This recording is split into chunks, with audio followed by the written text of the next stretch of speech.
Fam, it's your girl Vita, and I am coming to you with yet another video in like 2 days, so I am on a roll. Yeah, so let me go ahead and get into this. So, in my second to last video, I mentioned that my husband and I had experienced a relationship change. We are now polyamorous, and so we have been dating a girl of about 4 months, or for about 4 months. She was in my last video. Her name is Brianna. She's super cute. Anyways, so, and I had mentioned in that update video that I would do a video just about our relationship change because most people don't even get an opportunity to ever even sometimes hear about polyamorous relationships, let alone interact with someone who's actually in one. And so the response that I mostly get from people is borderline shock, curiosity. People usually have a lot of questions, but sometimes they don't feel like asking them or they don't want to ask them. So on my Facebook page, when I kind of came out about being in this relationship with Brianna and my husband, I did an FAQ post and just answered a couple questions that I figured people would have, or questions that people generally ask me. So I figured I'd do this here, and I'm actually going to do a series of videos about this particular subject because, like I said, I feel like I want to be an ambassador for polyamorous relationships. Not the sole one, but I just think it's nice. I think with more visibility, people are less scared of things, or things seem less strange and they seem more normal. And so I'm definitely going to be doing more videos in the future about this subject. And I was thinking about calling it the Polly Pocket, because you remember that toy when you were kids, Polly Pocket, you know, my little pocket of time to talk about being poly, but I think that's kind of lame, so whatever. But right now it's called the Polly Pocket. So this is my first, my inaugural Polly Pocket video, and I'm going to be doing an FAQ about my relationship with Brianna. I think I'm probably going to have to cut this up and do 1 through 5 and then 6 through 10, because you guys know I'm super long-winded. And I just have a lot to say, and so I don't want to feel like, you know, this has to be like this long 20-minute video. I'll break it up.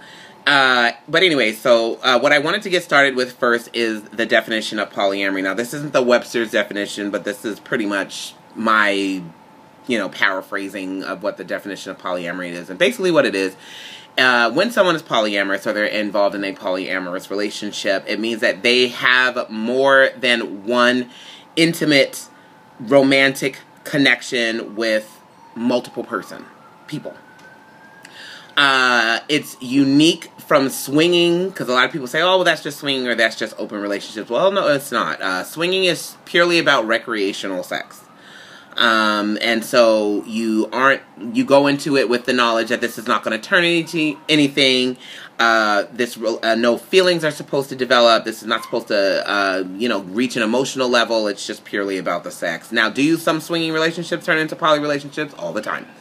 But right now, you know, that's the difference. Swinging is just about recreational sex. And then, an open relationship is more casual dating. So, you may have a husband, but your relationship is open and you're able to casually date, but you're not necessarily looking for the person that you're casually dating to be a life partner for you, whereas a lot of polyamorous relationships go on for years and years and years. So, those are the differences in the relationship, you know, the different relationship setups, so to speak. So, our relationship is polyamorous. It's not open.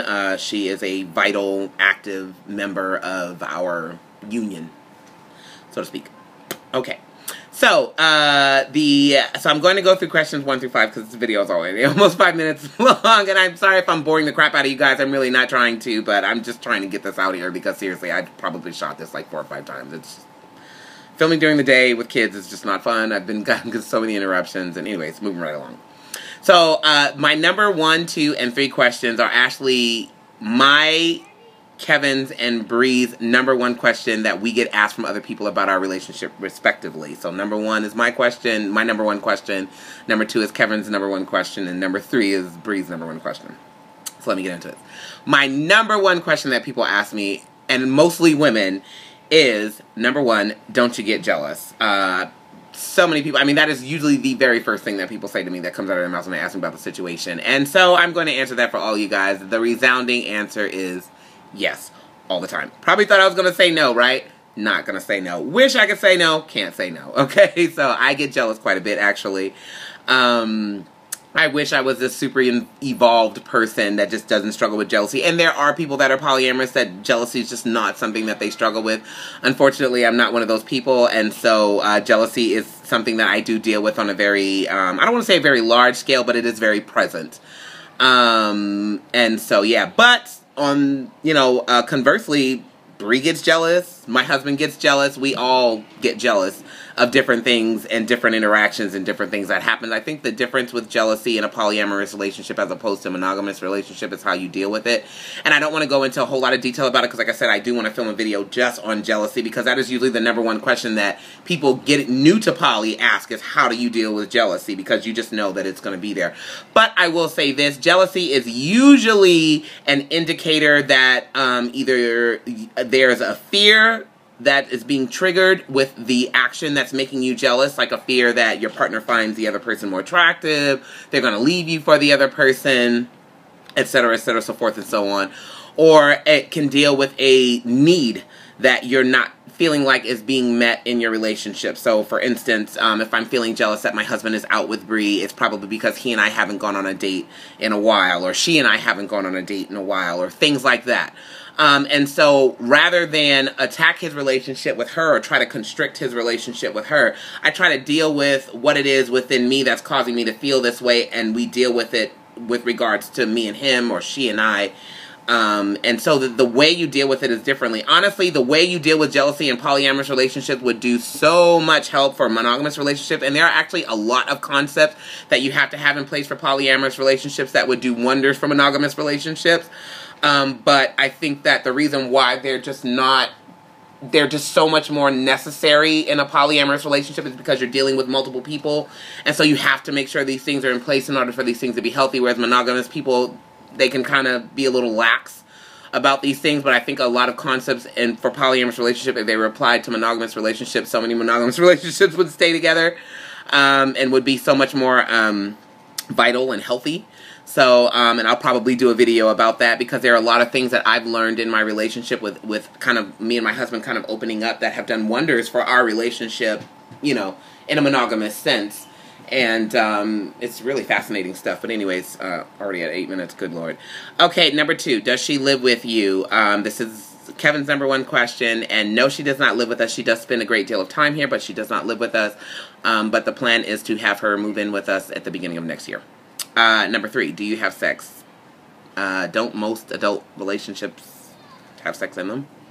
So I find this question so interesting because, you know, yeah, we have sex. That's kind of part of the fun. Just being able to have sex. So, with each other. So, yes, we have sex as a trio. We also have sex individually. So, sometimes she'll have sex with Kevin. Sometimes she'll have sex with me. Sometimes I have sex with Kevin. I mean, you know, there's all kinds of ways that we can kind of configure this. But, yes, we do have sex as a trio. Yeah. So, #4, how does that work? This is a question that I get actually rather frequently. Basically, take your normal 2-person relationship and throw a 3rd person in there. I mean, it really is not as exotic as it may sound. We do normal relationship things, text each other sweet things, go on dates, as a trio and individually, hang out on the couch and watch TV, you know, do household chores, laundry. I mean, our relationship is to us, it seems really freaking normal. Like, seriously, it just seems very, very normal, whereas to other people it might seem really, really out there. It's not really, really, really as exotic as it sounds. It's not like we're sitting in here, like, you know, just having all this crazy tantric, you know, sex and all that. It's really not like that. Most of the time, we're posted up on the couch, watching Parks and Rec, eating ice cream, cooking dinner for the kids. You know, it's really, really normal. Like, it's really, really normal. I wish I could give you guys something more titillating, but it just isn't. And #5, last question, try to keep this at 10 minutes. Where did we meet? We met at a swinger party. It was her first party.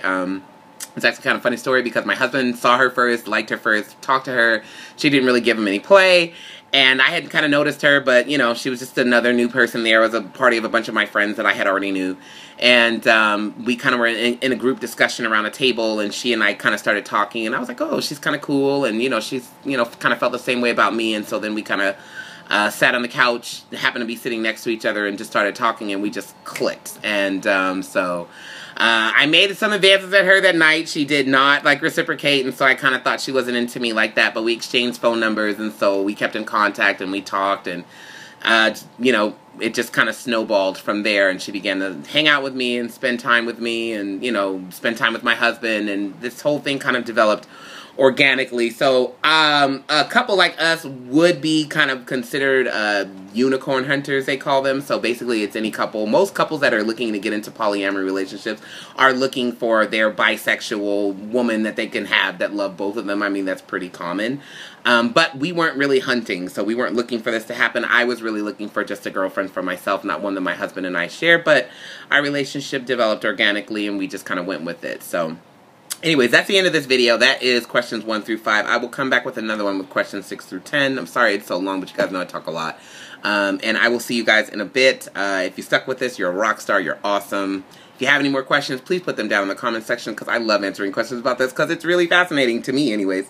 So I will talk to you guys in the next video. Bye.